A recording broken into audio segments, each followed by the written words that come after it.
Preview. Eagles fans, y'all know I can't stand you, right? Well, let's see if you can stand this right. Let me chill, though. You know I ain't come here to be violent, but I'm a gnarly nigga, and this G will not be silent. Kyle Pitts? You really thought he was gonna be your savior? But you can always count on Howie to do us niggas a favor. They talking about how good Howie is with the bread, when you should have been chasing Jamar like Laws, you 12 chasing instead. But word around the street is that y'all was trying to move up for the quarterback from BYU. But I thought y'all said Hurts was the future. What y'all going to ICU? It don't matter who y'all draft, regardless of who y'all get, regardless of who fall. Y'all always blame Howie. But what's ironic is how we always manage to draft better than y'all. Y'all suck. And I'm wishing y'all niggas the worst of luck. Flightless birds, clip wings, your feathers is getting plucked. Cowboys Nation, stand up. Y'all niggas know I had to tell them. Cowboys Classic here, nigga. Got more bars than Deep Ellum.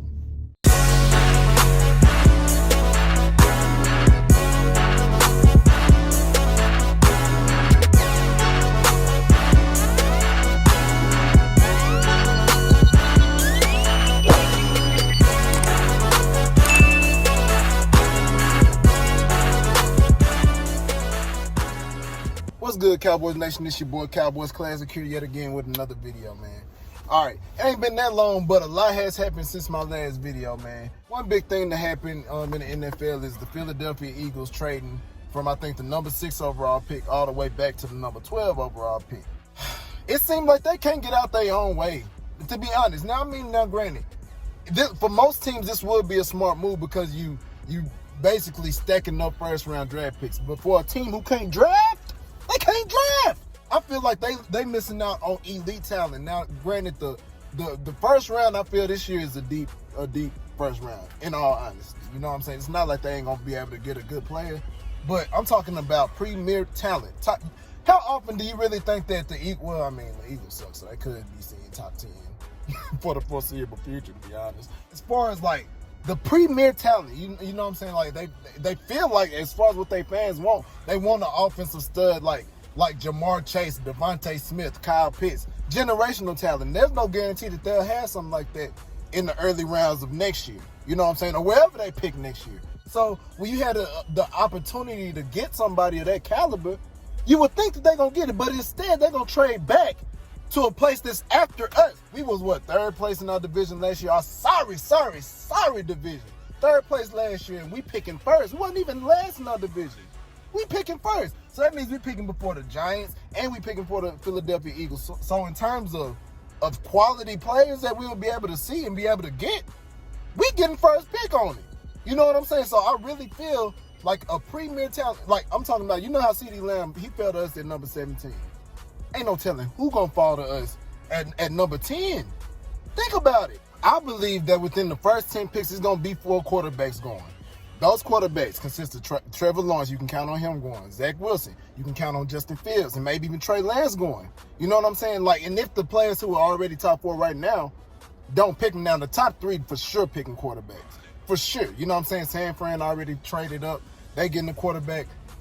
I feel like it's a 90% chance that the Jets going to pick a quarterback. And, of course, the Jags going to pick a quarterback. So, anybody else, I feel like somebody's going to end up trading up again and then getting the quarterback that they want. Or, if they don't, Broncos going to get whatever quarterback left. They need one. You know what I'm saying? You can count on at least 4 quarterbacks going within the top 10. With that being said, it's going to be 6 top 10 players still there. Matter of fact, it's going to be a top 10 player who's probably going to fall out of the top 10. It's going to be 6 spots open. Let's look at the elite talent coming out this year. You can look at a Jamar Chase. Now, I'm not saying we're getting a wide receiver. I don't think that's going to happen. But Jamar Chase, Devontae Smith. Let's see, who else we got? I feel like Jalen Waddle, Kyle Pitts, Penei Sewell, Rashawn Slater. I feel like to an extent you can add the cornerbacks, but one could argue, and this is how I feel. I feel the top 10 players in this draft arguably are all offense. That's what I feel. That's just me. Now, there's still good players on the defensive side of the ball. I do believe that. But my thinking and my logic is that if you're going to reach to go get if we're going to stay at number 10, you can't BS around with the top 10 pick. That's my thing. You know what I'm saying? And I'm all for defense, and our defense was trash. Our defense was awful trash. It just irks me every time I think about how trash, how historically bad they were last season. Trash. We all seen it. As fans, it hurt. So you would think that we should go all defense, but I'm telling you, the smart thing to do is to get the best player available. And you could argue that the top 10 best players in this NFL draft are all offense. Bottom line. You can look at all the receivers. You can look at Kyle Pitts. And I'm saying, I ain't gonna lie, I wouldn't be mad at Kyle Pitts. I wouldn't be mad. You know what I'm saying? If he's there to get, if Penei Sewell, Rashawn Slater, Kyle Pitts is there, I say you get the dude. You cannot BS with the top 10 pick. If it's not an offensive player that you want or you desire, you trade back. Try to trade back. Now, that's granted somebody is willing to trade with you. You know what I'm saying? That's no guarantee either. But at the same time, it's just like you cannot reach at number 10. You can't. You look at previous drafts, and that's not to throw dirt on J.C. Horn or Patrick Surtain, because these dudes is dogs. They dogs.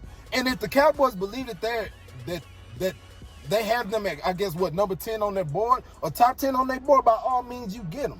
But they are not a top 10 player in your mind. And from what I've seen, and I watch film, I mean, I don't do what Botch and Jeff, all of them dudes do. Those are experts at this stuff. Law Nation and all of them guys. I watch my film, though. I don't make videos about it. But I watch film. I study college football tape. I understand football. And if you really evaluate talent and the talent coming down in this draft, you could argue that the top 10 players in this draft are all offensive players.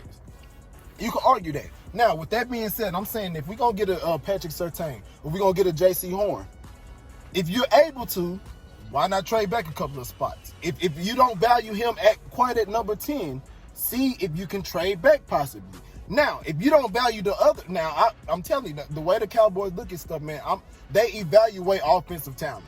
And then the offensive talent coming down in this draft is arguably as good as the offensive talent coming out last year. You know how good those receivers were. You know, that's not saying that we need to get a receiver. We don't need a receiver. The last thing we need is a receiver. But a tight end, a generational tight end, and I love Dalton Schultz, love Blake Jarwin, but man, I'm telling you, Kyle Pitts will more than likely be a huge upgrade over them guys. Think about that. Kevin Durant to the Warriors is what we're looking at here. And I'm not finna go on the whole tirade of we need to get offense and keep our defense trash, because y'all gotta understand, we got 10 picks? We got our starting cornerback last year in the second round. Trayvon Diggs is finna be a dog. Dude gonna be a dog. So it's not like it's not gonna be defensive talent there later in the draft. All I'm saying is that, look, when you have a top 10, we don't see top 10 very often. Only reason we saw top 10 is because Dak got hurt. To be honest. So I'm saying when you have a premium pick, like a top 10 pick, you get a top 10 player. You get the best player available. If not, you trade back. Simple as that. In the next couple of weeks going up into the draft, I'm gonna be making more videos. Really trying to, I guess, in a sense, break down certain players that I would target, or certain players that's probably gonna fall to. You might see another tackle go top 10 this year. You know what I'm saying? You might see that. You know what I mean? So with that being said, because it's gonna be 4 quarterbacks going, I'm just saying, expand your mind. You know what I'm saying? Just let's think about it a little bit, man. And I mean, like, let's be open to different possibilities. Granted, I know we need defense, and it's gonna probably, I'm sure, 99% sure that it's gonna be a predominantly defensive draft, mostly defense for sure. And I understand a lot of people want their first pick to be defense, and if we get a cornerback first pick, I ain't finna be mad. Them dudes, they dogs. You know what I'm saying? But all I'm saying is that don't be shocked if we get an offensive player. Kyle Pitts fall to us, or Penei Sewell, or Rashawn Slater. Just saying. Keep your mind open, keep your eyes open with this stuff. Just keep open mind with things. Thanks to everybody for the love and support. Y'all continue to show love. I'm trying to grow this thing. Hopefully I can get to 50 subscribers pretty soon. Let's get it, man. If you know somebody, let somebody know about the channel, man. Keep supporting, man. I appreciate it. Cowboys Nation, rise up. If you ain't with us, rise up. Holla at your boy, man. Peace.